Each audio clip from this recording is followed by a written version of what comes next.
he does the inspection of the boat here, and it's worth mentioning what's at stake here. More drinking at a club.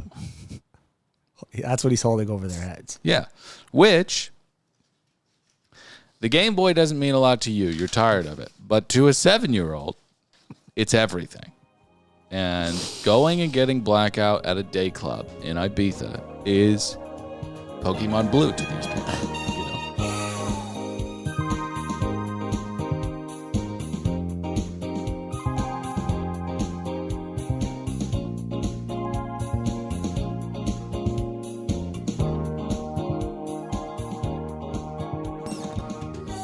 Welcome aboard. What's up, fuckers? It's another Below Deck podcast. My name's Dylan. That's Pat. Hey, great to be here. Permission to come aboard. Granted, I'm a changed man.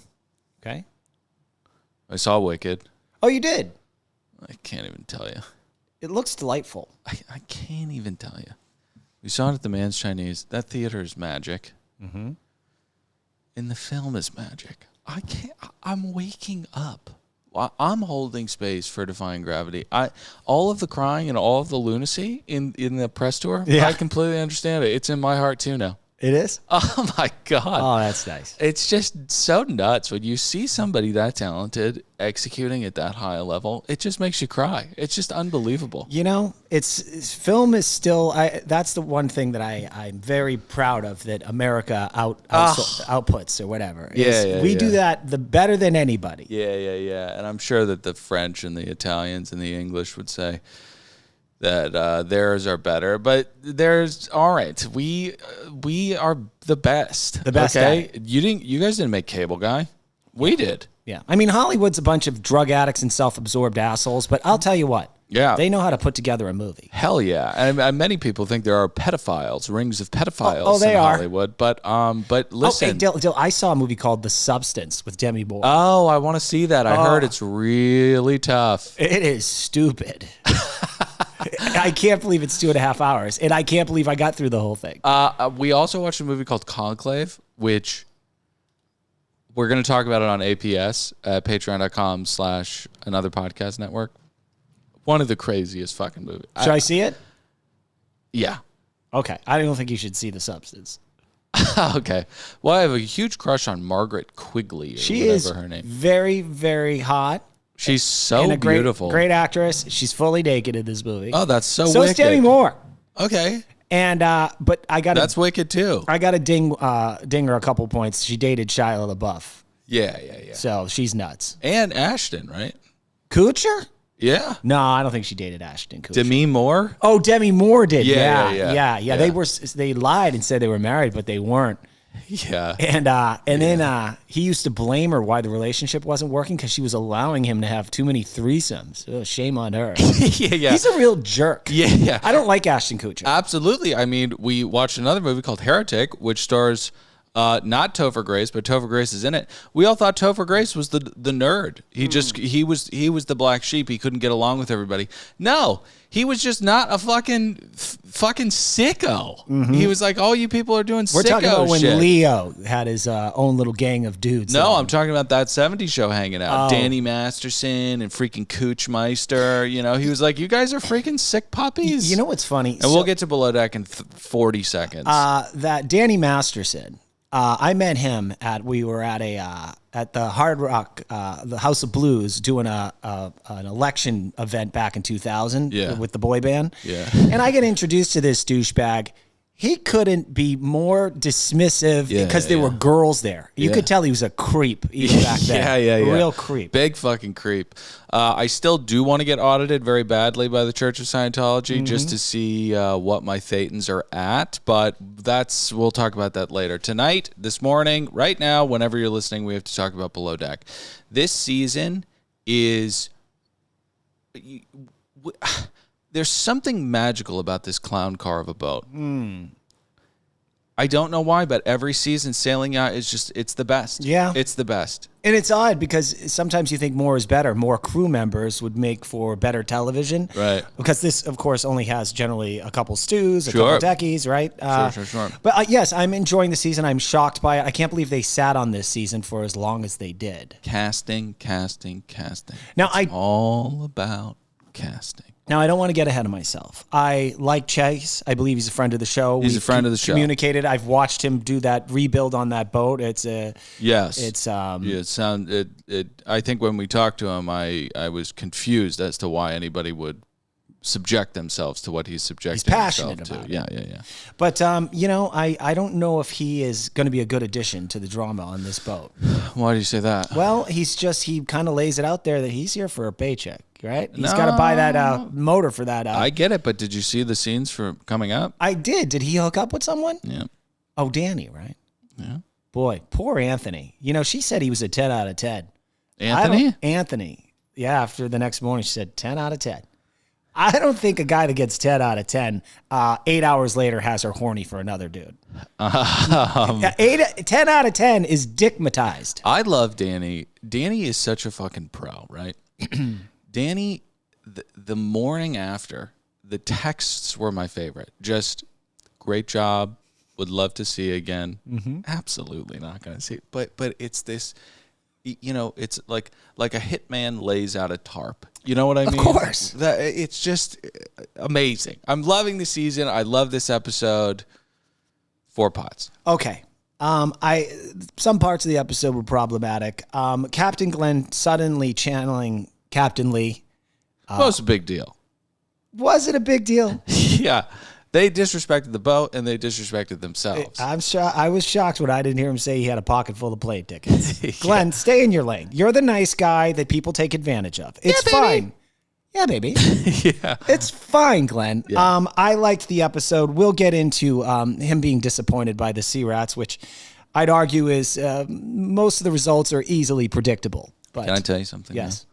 You're 100% right. How do you not know that these people are going to get blackout and bleed everywhere, right? You have to know that that's going to happen.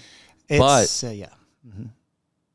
When Glenn did channel Lee, he saved us. Because we didn't need to see the Sea Rats at the caves. Oh, It was so much better to just see Glenn at the caves. Having a great time. And we'll get into him. Yeah. Because, Glenn, I know you're listening, and I know we're playing this little cat and mouse game. You know that we've accused you of killing prostitutes in Europe. Yeah. That little nun story in the cave, I know that was a wink and a nod letting us know that we are on to you, sir. Yeah. I mean, how many beds of flowers can one little rabbit hop?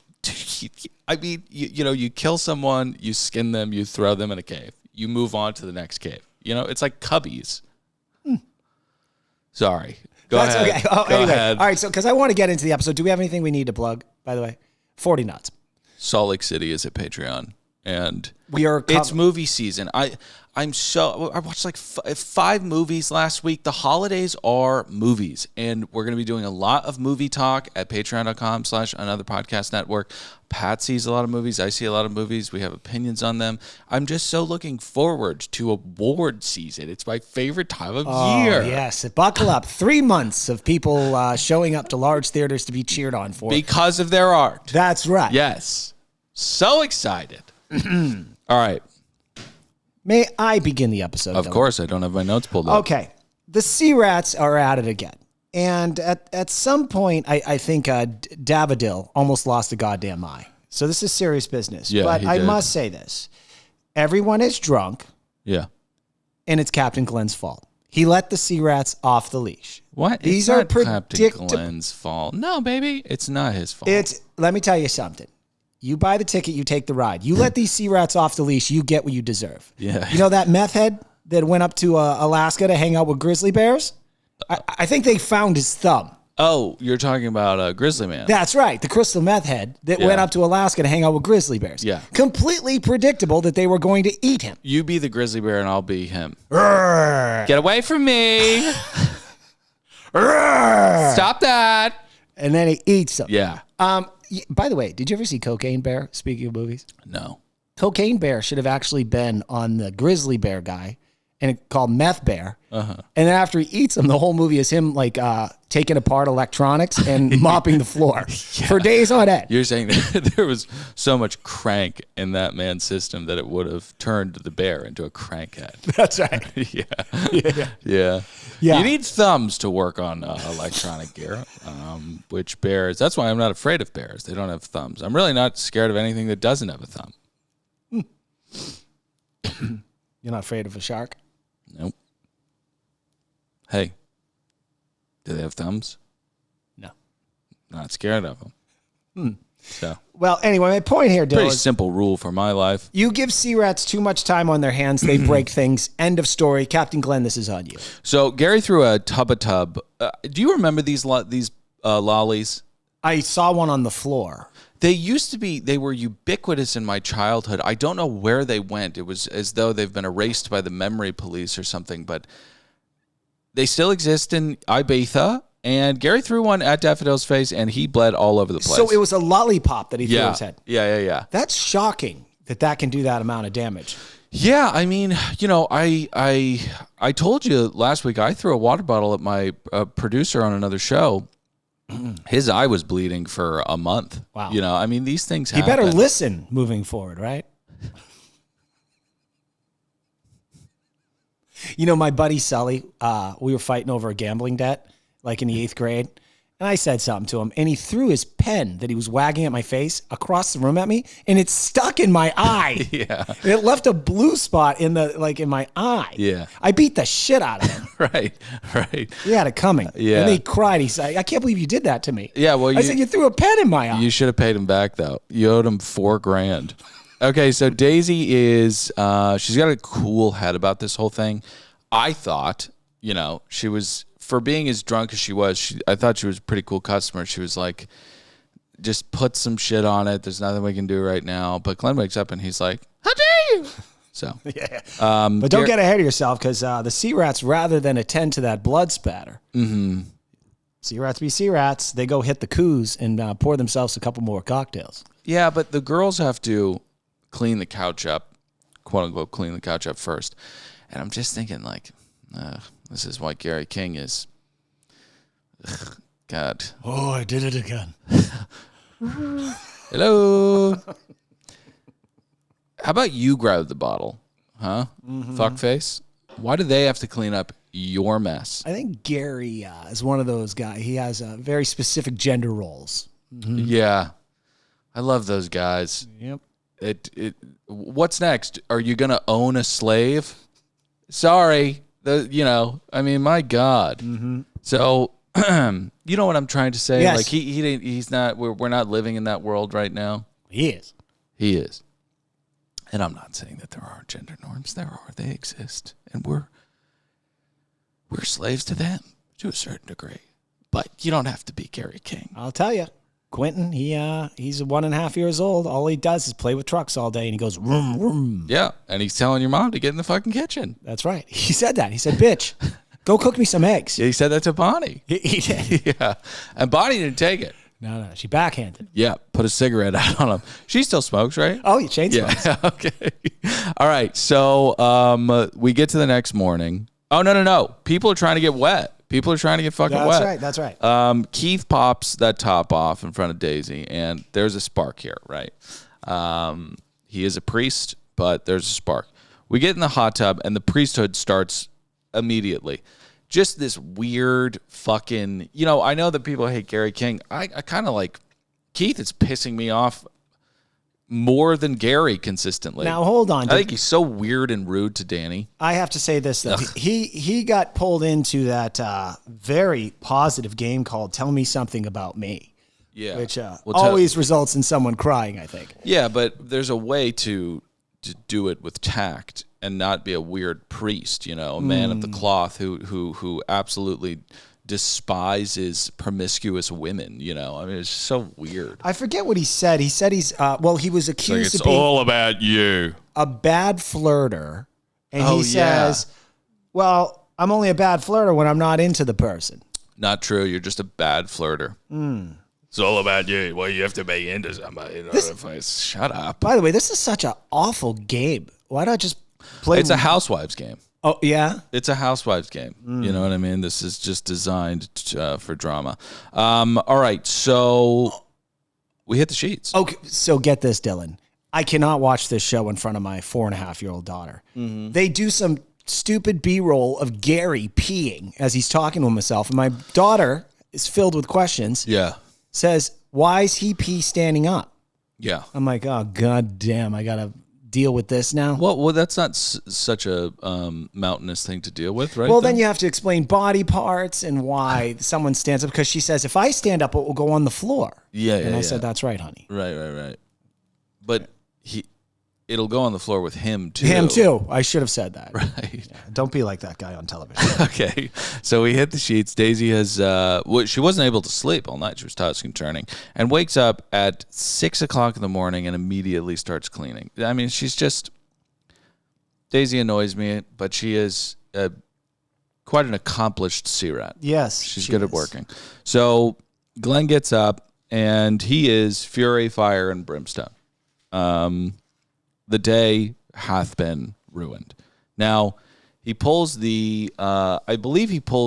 does Danny grab her tits in panic before or after they're dressed down by Glenn? I didn't catch that one. Yeah. You know what I did catch, though, Dill? Yeah. Is Glenn, he asks her, like, why didn't you clean the couches last night? I think she lied to him. I think she said, no one told me about it or something. No, Daisy says, and very bravely so. Sorry, I'm looking for something.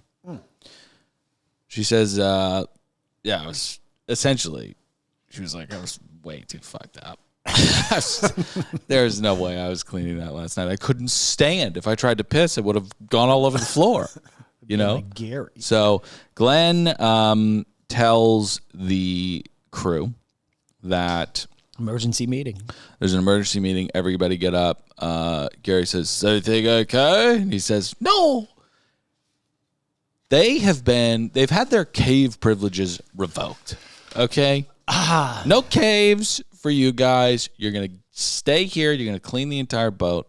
I love this. This is when the Little Rascals, got into lots of mischievous things, right? And if you find a kid hanging upside down from his ankles, you got to go, all right, I know that you guys like to get into stuff, but we can't do live booby trap testing on children, okay? So you're going to clean up the treehouse, no caves. That's right. Right. And Dill, I went online. There's added footage, to the episode.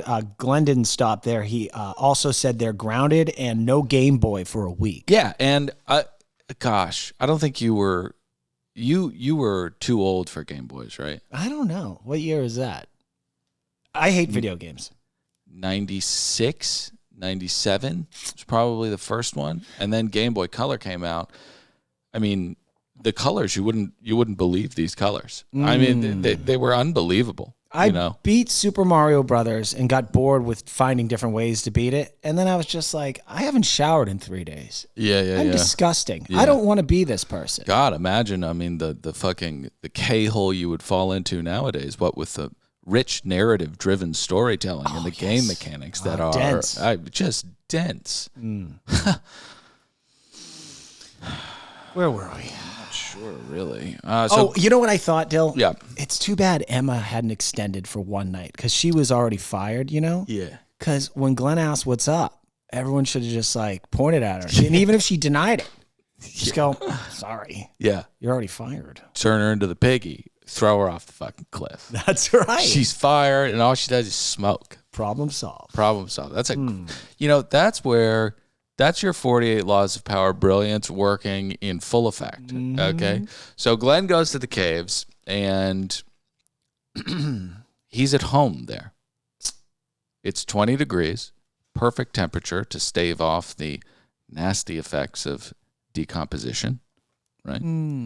And the sea rats clean the blood up. Yes. But we did get a little. Are we at the sea rat history with Glenn? Well, he just says he reflects on his time living in a cave for a month when he was traveling through Europe in the 80s. And he makes this little detail that, up just one hill up in another cave, a bunch of nurses were hanging out. Yeah. He failed to mention that he'd killed them and hid their bodies in there. And then he mentions the sea rats are really missing out today. Yeah. And the crazy thing is that this was still early in his bloodlust, but he didn't kill one of them. And she's still there. And she's become a story, a fable. Children tell their parents that she's real, but they don't believe them, right? She is a cave witch that Glenn birthed through his violence. No, but the townspeople occasionally, when they have a really naughty kid, they bring the kid up there just to look at her for a little while to scare them into being a good person. Yeah. And it works flawlessly because when you come into contact with something that is beyond our realm, it humbles you because you realize how small you are and how powerless you are. Even if you have thumbs, what are you going to do with a cave witch at night? It's so scary. Thanks a lot, Glenn.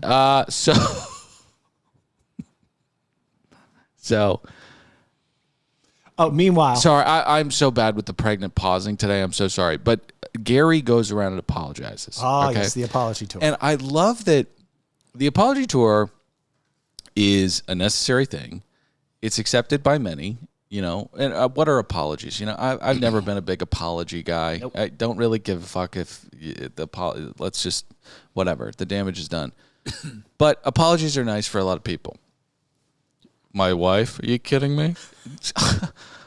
It's like a Berkshire Hathaway stock, an apology for this woman. I mean, it's unbelievably valuable. So anyways, Gary goes around, says sorry to everybody, and Deanna is the only person. Deanna is such a wild card. I don't know what world she's from. I don't know what land she's from. She was making out with someone, right? No. She's just staring pensively at Danny having a party. And this is where I'll turn on Danny later in the season. Girl code, you can't. Not with everyone. They're not all yours, Danny. I mean, my gosh. But Deanna is disgusted by Gary. She wants nothing to do with him, and I think it's absolutely hilarious. So Glenn gets back to the boat and hangs the guillotine over their heads for quite a long while. Yeah, the suspense was very intense. I have to say, he does the inspection of the boat here, and it's worth mentioning what's at stake here. More drinking at a club. That's what he's holding over their heads. Yeah, which... The Game Boy doesn't mean a lot to you. You're tired of it. But to a 7-year-old, it's everything. And going and getting blackout at a day club in Ibitha is Pokemon Blue to these people, So he says, I want you guys to have fun together off the boat. You are free to go to O Day Club.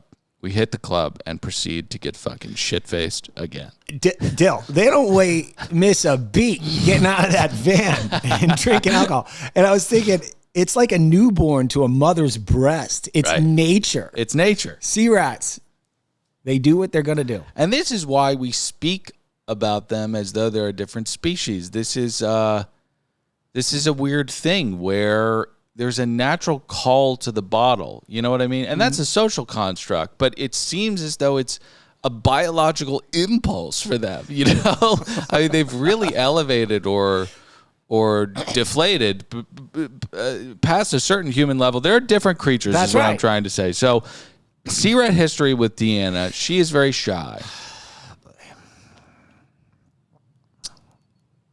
She's so beautiful. She is beautiful. So beautiful. Well, I have some theories on this before She's a fucking alien. That's probably why she's shy. I'll get into the Sea Rat rating scale. First, the reason why Deanna is shy is because she's attractive. Attractive people never have to develop the skills that homely people have to develop. Sure. Danny is very outgoing. Danny's not homely. I didn't say she was. No. So. But I'm saying that Deanna never had to work that skill, that skill set. Therefore, now when people are kind of just doing their own thing, she's just in the corner. Yeah, I have a different take. We've been confused about whether she's from the Ukraine or Portugal or Iceland. I don't think she's from any of them. I think she's from Planet X. She was dropped down here maybe 2 years ago, and she's still figuring it out, right? Yeah. Because she's just a... I mean, who cares? Who cares? Why I've been on it for 4 minutes. And I'm sitting here talking about aliens and shit, and I'm examining it. I'm like, well, it doesn't matter though. So we could just move on. Well, we can, but I think it's good theory. All right, let's get to her Sea Rat sad story. Right. Okay. She's shy because one time in class, when she was talking, some other kids made her feel insecure. Yeah. Okay. I have a question for her. Did a plane crash into the building when you were giving that book report? And for the first time you saw a dead person when your favorite teacher had her head leveled with a plane wheel well and scarred you for life? Did that happen? Then shut the fuck up. Right. That's not sad at all. Right, That's something that happens to all of us. Right. Minus 20 points. Right. Okay. May God have mercy on your soul. Yeah. Horrible story. Even her stories are lame. So in order for that to chart a 5, while she was bullying, a plane would have had to have flown into the classroom, and the wheel well would have had to have killed her broken favorite off teacher. and decapitated her favorite teacher. Okay. Yeah. That's sad. That is sad. Yeah. You always go with rather blunt hypotheticals. You know. Well, let me ask you this. Yes. Okay, let me ask you this. Where does this land on the C-Rat sad scale? I'm good at this. Go ahead. Okay, so she's being bullied in class, right? Okay. And she's crying, and she looks up at who she thought was her favorite teacher. And the teacher walks over, sees her crying, and taps the children that are bullying her on the back. And she said, "Continue doing it. You deserve it." Where would that land on the C-Rat sad scale? 0.5. No, I don't think so. I think that's really, really sad. Okay, so Keith flirts like, once again, a man of the cloth. Him and Daisy Sig it up. And Keith is he's a cinder block. I want to talk to people that know him, and I want to know if he's not attempting to leverage himself on this television show for going for the bigger target. Dancing with the Stars? No. Daisy. She's the star of the show. Why not just, go for the star of the show? Oh, you think that he is Machiavellian? Perhaps. That's why I want to talk to some people that know him. Is he just this shy guy, or is he a little bit more outgoing than he's showing us on this television show? He's a snake. You're calling him a snake. That's right. Still don't have thumbs. Danny is ready to get wet, okay? She's ready to turn it the fuck up, and she finally gets out there in the ocean with her man. She has one of the nicest butts I've ever seen. It's Great insane. Butt. It's such a good butt.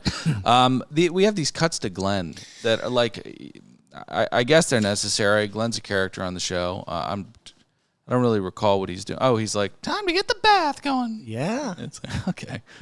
He's the Toad of our Mario Kart game. Yes. All right, so... Oh, it's worth mentioning that Gary interrupts Daisy and Keith talking. Yeah. He's quite the cock block, this guy. Well, this is how Gary's insecurities go with women. He will sabotage a woman he's not even into if she's talking with another male. We get back in the van, and he's like, he's right. trying to cock block Danny. He's saying, you got to watch out for this person. And he looks like Steven Tyler, and Anthony is not... he's not diverted by any in any real meaningful way, because he's about to go have sex with somebody. Yeah, right. He's a young man that works at Beach Club in Ibitha, and this is his manna, right? Mm-hmm. But you can see for a moment he does have a little pause in his face when a drunk guy who works with this girl tells him, "Stranger danger, look out." It's based off of absolutely nothing other than Gary being a cock block. Yes. But, when you're a guy, you don't really want to hear that. You go, what's going on here? Well, old Patty wouldn't have been back in the day. I was probably warned a lot of times about women, but I was thinking, who cares? We're not hurting anybody. No, we're just going to have meaningless, cheap sex, and then I'll pretend to give her my phone number, and I'll never call her again. Right. Oh, God. Right. I sound like Gary. You do. You were Gary for a long time. I was never as bad as Gary. Gary's mean to girls. Oh, that's right. Mm-hmm. And I apologize for putting that on you. Okay. That was not right. So the nighttime activities are quite hilarious to me. Diana is furious that she's not banging anybody. Glenn is watching Predator. And Keith is white knighting and cinder blocking in Daisy's fucking bunk. Okay. Mm-hmm. He's doing this bizarre thing where you can track his hand, and where he's God, why am I not forgetting it or not remembering his name? Will Ferrell in Talladega Nights. Get in the comments, let us know. What was his Bobby? Bobby, yeah, I don't know his last name. Anyways, he doesn't know what to do with his hands. And Gary comes in and says, he says woman, right? Mm-hmm. Very offensive term. Apparently. Keith turns into Jane Fonda in 2 seconds. He's very, very offended by that, and he tells him not to speak like that, okay? Fucking, I understand. We've had conversations on the show before. If a woman doesn't want to be called a girl or whatever, you call them what they want. Whatever you want. Mm-hmm. But Keith doesn't give a fuck. Keith is trying to slow roll his way into Daisy's vagine, and it's disingenuous and snake-like. I do think he's a snake. Thank you. Okay, so next morning. We've got a hydraulic leak that Daffodil needs to fix, and Danny kicked Anthony out pretty early in the morning. Yeah, I didn't want to get in trouble with... this is where Daisy is like a cool boss. She like texts her like, hey, just get this guy out of here. Yeah. Wicked cool boss. Danny tells Daisy about Gary being a little bag of shit, I believe. Not really sure what that note. Well, then they just talk about how annoying he is because he tried, sabotaging her the night before. But then Daisy chats with Gary about being blackout, and he may need to reflect on his drinking. Yeah. She tells Gary that he's a drunk. Yeah. Do you have any thoughts on his drunkenness and his possible chance of... I did it again. Do you think he's going to be able to pull back the next time they go out? Absolutely not. And it's no surprise to the audience. We've mentioned this. If you're into the show, he's been thrown off the show. He has taken a page out of Colin's book and has started his own web series, whatever the hell they call it, video log or whatever. Yeah, banging with Gary. Yeah, banging with Gary out on the open sea. Right. He's already started. That's really cool. Does he have a Patreon? I don't know if he has a Patreon. He's got to get one. We'll talk to him. All right, so it's time to find out who's coming back. We are getting a third deckhand, and it's Chase. I love Chase. Chase is the man. He's we've talked to him before. Sweet as pie, this guy. Okay, and more importantly, he's hot. He's hot. I don't care that he's a nice guy. He is a nice guy, like I said, but that is no currency here. We need him to be 6'4", built like a brick shit house with tattoos all over the place. That's what we need right now. He's also got a cute little ass on him. Oh, yes, he does. Yes. The women objectify him like... Oh, I couldn't believe it. was disgusting. It's crazy. Yeah. So let's see here. Okay. So he hasn't arrived yet, but we learned that. And then Danny and Deanna chat about her hookup, and Danny really rubs it into Deanna. She tells her the sex was so amazing and so intense and so loud they couldn't hear her crying because nobody wants her. Where does that chart on the C-Red sets go? That's a 1. Really? Yeah. Okay, that's pretty good. When someone they're so embarrassed with their crying that they smother their face with their own pillow. Only their pillow knows their tears. Yeah, and pillows are inanimate objects. They can't know. Triggered I know Kathy Lee Gifford. She married Frank Gifford, and then he got caught on tape in a hotel room asking a flight attendant, "How about some anal?" Yeah, and she wrote a whole album about it, and one of the songs was called "Only My Pillow Knows." Well, and again, your pillow doesn't. Kathy Lee Gifford, Hoda's co-host? Past host, yeah. She's been gone for a while. She's retired, I think. Semi-retired. She wrote an album? She did an album, a pop album. Yeah, it's pretty great. That's amazing. Yeah, because it was one of those first, really salacious, in the dawn of, TMZ wasn't around yet, but she was, why it was so kind of Schadenfreude for all of us was she sat on her pulpit talking about how amazing her marriage was and how great her children was and how wonderful. You find out cheating rumors that really kind of hits that. But how about some anal? That's a different thing entirely. That's another level. Yeah, that's a nuclear weapon. Whispers that your husband's stepping out on you while he's calling Monday Night Football. Right. I think you can get past that. Actual audio of him saying, "How about some anal?" Sure. That's painful stuff. Yeah, it's like Jared Kushner's father. Do you know what this sick puppy did? No, what did he do? Oh my gosh, this guy paid a prostitute $25,000 to go fucking entrap his brother-in-law. Whoa! Into a hotel room with cameras everywhere. His own brother-in-law. His own brother-in-law filmed them having sex, said, "You're out of the company. I have this. I'm going to give it to your wife." This is real? Very real. Wow. Dude, these lizard people play sick games. You know what I mean? Jesus Christ. That's why I just want to be a regular person. Me too. All right, so we've got a bunk issue. Gary and Daisy. Well, first off, Danny says that it was tough to clean up after Anthony. I didn't know what that meant either.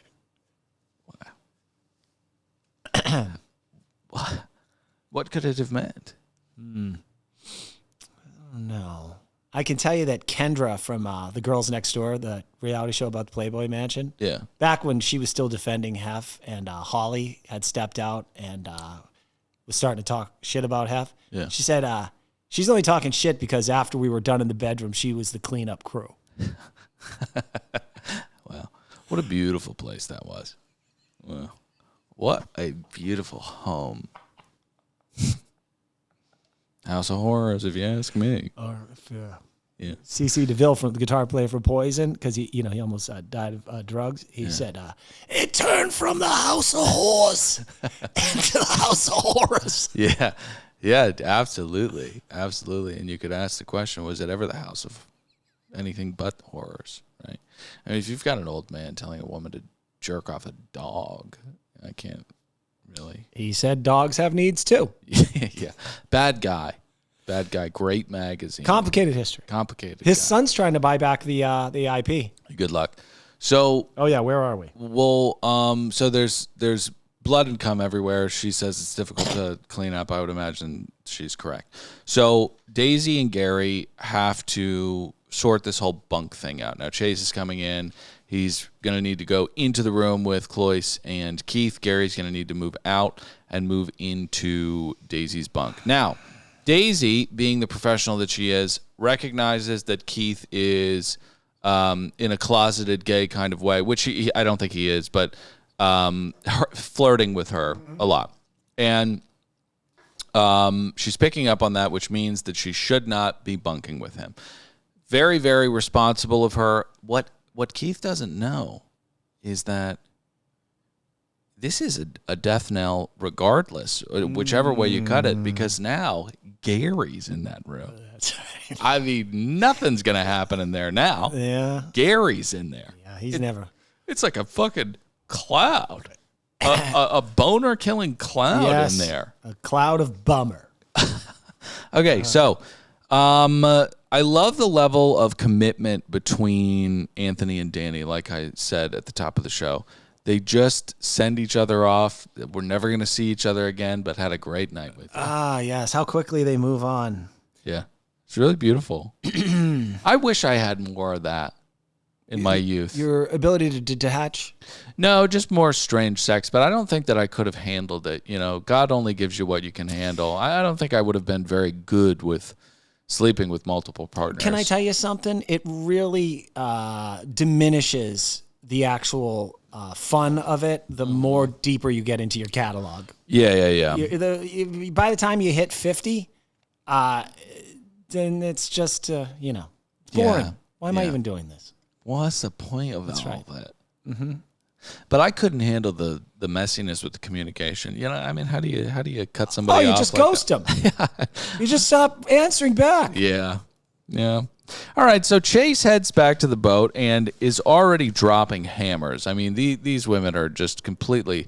I mean, get more buckets out, right? Because Chase is here. Now, one of the reasons, outside of him being hot, that I think he's going to be a great cast member, great English, he is more competent than Gary King is. Mm-hmm. That's why Gary hates him. Or equally as competent. Yeah, that's why Gary hates him. So Chase says, I learned my lesson.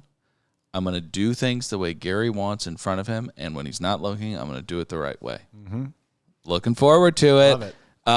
He wants to be dependable, and he wants to be a leader. If I hadn't seen him and Danny in that jacuzzi, I'd be very worried about Chase's Boy Scout attitude. Also, we only got eight episodes left, so he's got can't waste any time. We'll see what happens later on in the season. Yeah. Join us at patreon.com/another podcast network. Oh, we just did what we've titled our worst episode ever. Which was us watching Salt Lake live. Yeah. Mm-hmm. A lot of people liked it. Yeah. Mary Cosby's staging an intervention on her son while she's hopped up on Vicodin, which is like, we talked about the whole thing. I appreciate Andy's brave choice to show a mother helping her son on television. Or exploiting a person at their lowest moment financially, right. For all our entertainment. Right. Yeah, I mean, poor Robert will need to get a job eventually, and this footage will live on forever. Shame on you, Andy. Shame on you, Mary Cosby. And we love you, Andy. Thank you for Below Deck. Thank you for listening. Go to patreon.com. Jump in the iTunes ratings and reviews. Leave 5 stars, kind words. Join us at the Facebook group. Lots of fun stuff going on. My Facebook group was... deleted. A little bit, yeah, like the Twin Towers. You know what Osama bin Laden did to the Twin Towers? Yeah, that's what Zuckerberg did to my Facebook account. He did that to you? We'll see you next week. I'm Dylan saying goodbye. Pat, say goodbye. Later, guys.